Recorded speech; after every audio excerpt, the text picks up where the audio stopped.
5 seconds to go.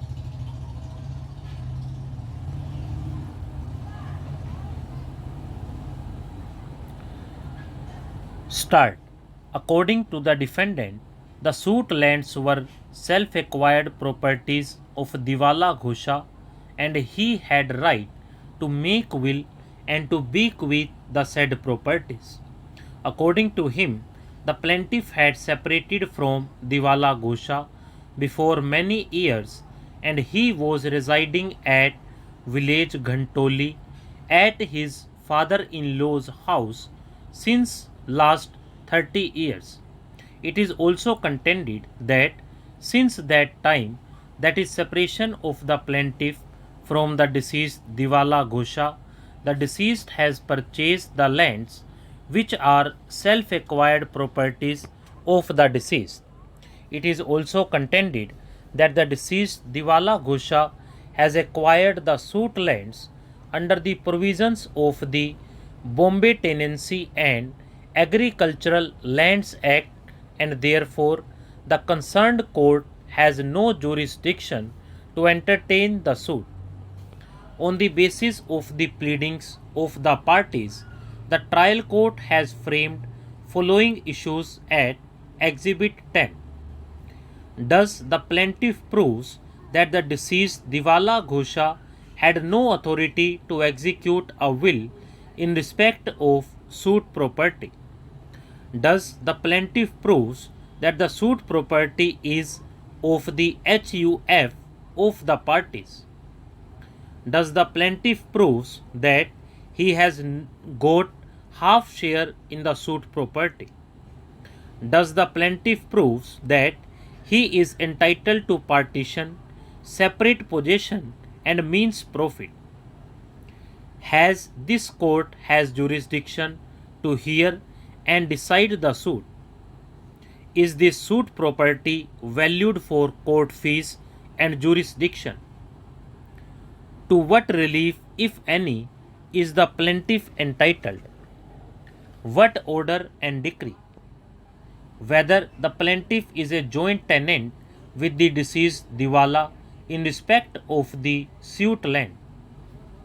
After considering the evidence on record, the trial court held that the suit properties were the self-acquired properties of the deceased Diwala Ghosha.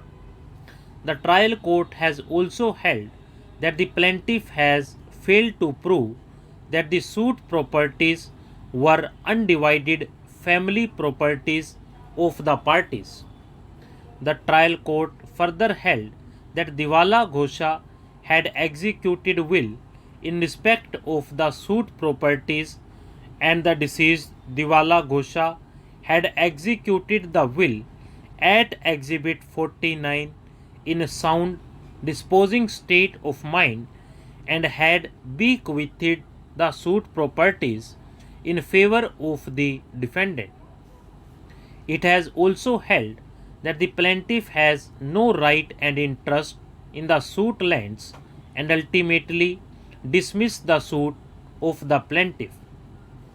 Being aggrieved with the judgment and decree of the trial court, the plaintiff has preferred first appeal, being regular civil appeal number 33 of 1981 before the appellate court Surat, which has been decided by the Assistant Judge Surat, wide judgment and decree dated 17th November 1981, whereby the appellate court has framed the following points.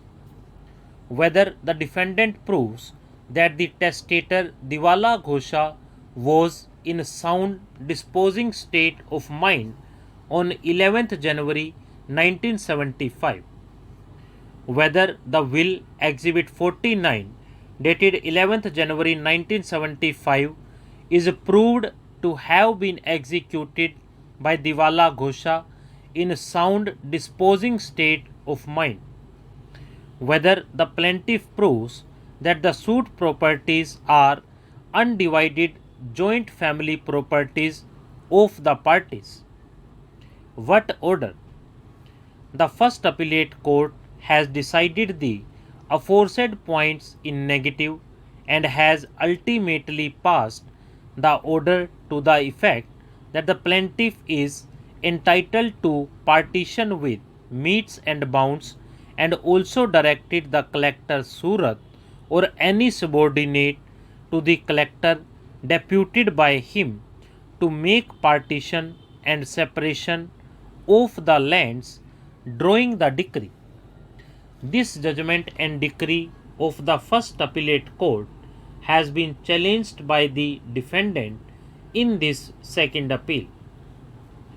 Miss Dhara Shah, learned advocate for the appellant, has vehemently submitted that deceased Diwala Ghosha has executed the will whereby the properties have been bequeathed to the appellant herein.